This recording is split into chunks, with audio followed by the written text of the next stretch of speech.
Welcome to Theme Weavers, your weekly wisdom for weaving yoga themes into your classes to inspire your students. I'm your host, Heidi Kasner. Let's get started.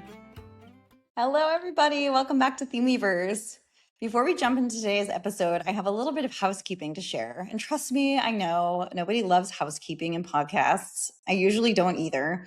But one thing I've learned is that people don't know how to work with you if you never tell them what you offer. So here we go. First, this is our season 4 finale. Don't worry, I'm not disappearing for long. I'm just going to take a short break for the remainder of summer as I prepare for season 5. But I will absolutely be back before you know it. And while we're on break, it's actually a great opportunity to go back and listen to older episodes you might have missed. There are now well over 100 episodes. This is our 118th episode of Theme Weavers, and plenty of class themes waiting for you.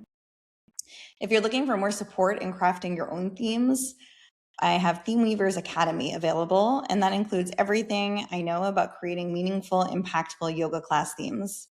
You can also purchase individual resources, including 22 inspiration sheets and 5 fully written Dharma talks separately from the course, or you can bundle them all together. I like to make it pretty affordable and approachable.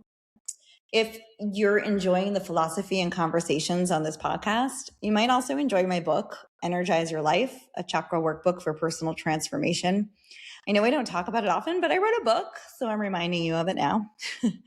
I also continue to work with yoga teachers through mentorship, and I'm available to guest teach at studios and teacher trainings, whether around theming, philosophy, my book, podcasting, or many of the other topics we explore here together.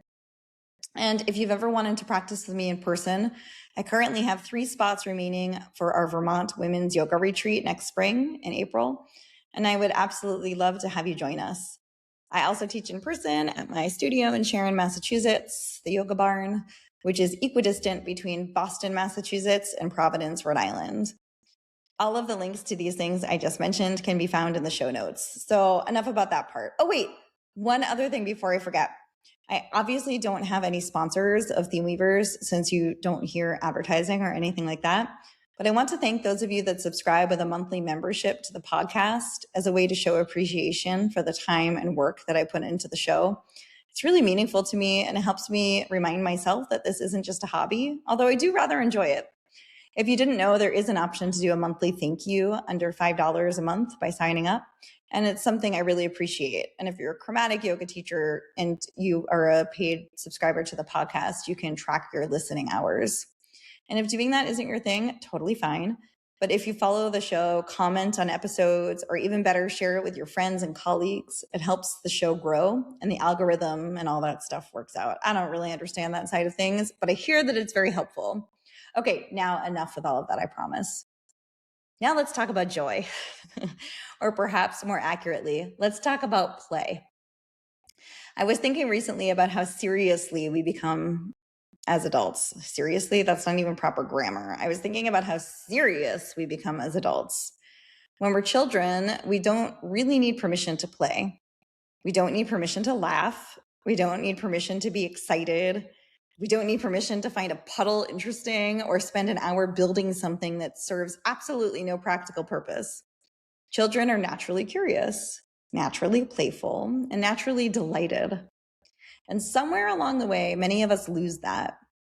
Nobody tells us to stop playing. We just slowly replace playfulness with responsibility until we forget that we were ever supposed to coexist those two things together. We become productive, we become efficient, responsible, busy, very, very, very busy, oh, so busy. And if you're anything like me, your to-do list can become so loud that it drowns out your capacity for wonder. Then summer arrives and something shifts. For me, summer often looks like live music, both with me performing live and going to concerts.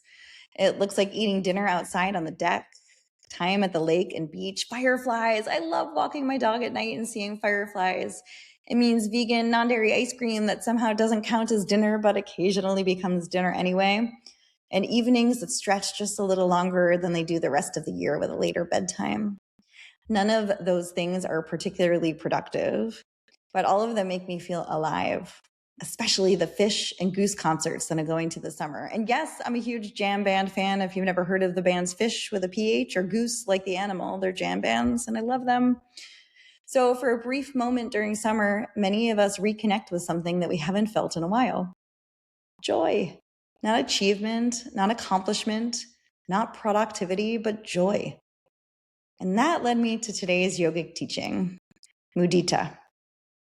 Mudita comes from the Buddhist tradition and is one of the Brahma Viharas, often translated as the four immeasurables or the four divine abodes. Mudita is commonly translated as sympathetic joy. But I think that translation sometimes makes it sound like a lot more complicated than it needs to be. Mudita is delight. It's taking joy in joy. It's celebrating goodness when it appears. It is allowing ourselves to fully enjoy what is beautiful, meaningful, funny, sweet, or wonderful without immediately moving on to the next thing. If I'm honest, I think many adults struggle with this, not because we don't experience joy, but because we don't stay with it. Something wonderful happens and we immediately move on to the next problem, the next responsibility, the next thing we need to solve. We barely let ourselves enjoy it. It's almost like we don't trust joy or something. We're waiting for the other shoe to drop, waiting for something to go wrong, waiting for the next challenge. But Mudita asks something different. Mudita asks us, can you stay with the joy? Can you appreciate it? Can you celebrate it? Can you let it matter? And here's the really beautiful thing. Mudita isn't only about our own joy. It's also about other people's joy. Can you celebrate someone else's success? Can you genuinely delight in someone else's happiness? Because if you've ever watched a child show you a drawing they made or tell you a story they're excited about, you know exactly what Mudita feels like. Their joy becomes your joy, not because it happened to you, but because you're delighted that it happened to them. Can you see something beautiful happening for another person and allow it to brighten your day too? Imagine how different the world would feel if we practiced that more often. I taught a class recently built around this very idea. And the thematic 3-line that I used throughout that class was, don't forget to play. Simple, but surprisingly powerful. As students move through balancing postures, don't forget to play.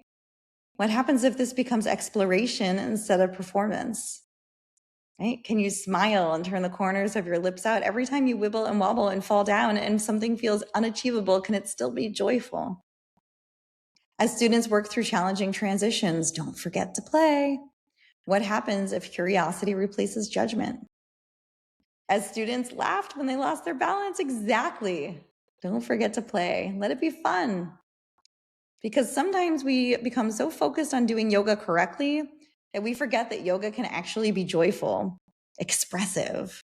Sometimes we become so focused on self-improvement that we forget to enjoy ourselves. And sometimes we become so focused on what we've got going on that we forget to appreciate where we are. So as the class that I taught on this Mudita concept, this joyful concept, came to an end, and Shavasana came to a close, and students were getting ready to sit up for the end of class rituals, I shared something like this. Joy is not something that we earn after we've finished everything on our to-do list. Joy is not a reward for productivity. Joy is not something reserved for special occasions. Joy is available in small moments every day. The warmth of the sun, a conversation with a friend, a great song, a good cup of coffee. I like coffee. The sound of someone you love laughing, the feeling of your body moving, the experience of being alive. Mudita reminds us that these moments matter, that delight matters, that play matters. And perhaps one of the most important things we can do is stop rushing past them. As we bring this teaching off of our mats today, I invite you to consider what brings you joy. Not what impresses other people or not what makes you productive, not what looks good on social media, but what genuinely brings you joy. And when was the last time you gave yourself permission to fully experience it without rushing to the next thing? As we head into summer and we close out another season of Theme Weavers, that's the invitation I'd like to leave you all with as well. laugh, play, be curious. Stay up a little too late, watch a sunset, take a walk, jump in the lake, read a book, listen to music. Do something simply because it delights you. Because joy is not a distraction from life. Joy is part of life. Thank you for joining me for another season of Theme Weavers. I am endlessly grateful that you spend your time with me each week. I'll be back soon with season 5. I don't want to give an actual date yet because I don't know what that actual date will be as of yet. But keep an eye on the Theme Weavers page on Instagram, and I'll let you know when I'm back behind the mic. And if you follow the show, wherever you listen to podcasts, you should notify you, like if you follow it, it should notify you with a notification, I guess it's called, that I'm back to. And until then, keep weaving your themes, your stories, and your humanity into your classes. And when joy shows up this summer, don't rush past it. Stay with it for a moment. Let it matter. And whatever you do this summer, don't forget to play. Thank you so much for joining me. I'll see you next week with a new theme and inspiration to bring to your yoga practice and your teaching. See you next time.